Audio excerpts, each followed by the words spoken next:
All right, my name is WynelleSceena, and my connection to the islands is through the Friends of Boston Harbor Islands. I moved out to Boston in 1980, and I was really excited about being near the ocean, but in 1980 there really was no public access, and I was very disappointed, but I came across the program, the Friends of Boston Harbor Islands, and I became a member, and I've been a member since 1980, for 31 years now. And through that program, I've had access to the islands, and we've had training, and I've been a volunteer, and I've gotten my husband involved, and then when my son was born, he became involved.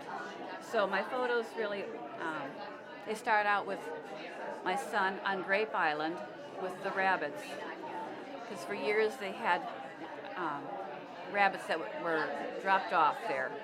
So clearly the black and white ones are not wild, but the island had lots of rabbits on it, and they were very friendly. They would come up and greet you as you got off the boat, and so we'd always bring food for them, and it was just really a highlight of the trip.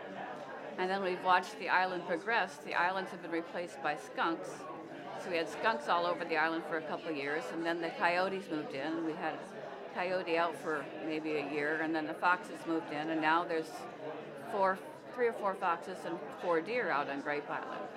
So it's been fascinating to watch how the island progresses. Another picture I brought was the two of us doing tide pool exploration. We really enjoyed learning about the tide pools out there and just learning about the nature. And my son really got into it also, so we would spend time picking through the tide pools and then talk to the other visitors about what we found. And it was a real learning experience for him also, to be able to explain to the public what he learned about all of the critters in the tide pool.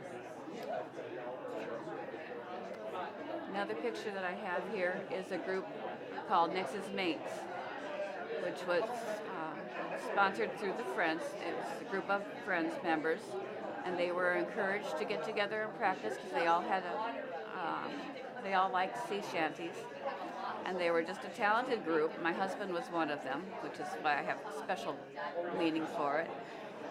They would also do living history performances. So this particular one was a living history performance on Great Rooster that they were talking about the people on Boston Light and the other members, and then they would sing the sea shanties.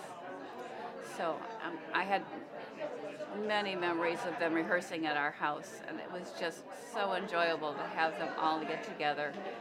The whole program with the Friends was really just one big family, and clearly it's still a large part of our lives. And 31 years later, I'm still volunteering for them and doing island work. So, thank you.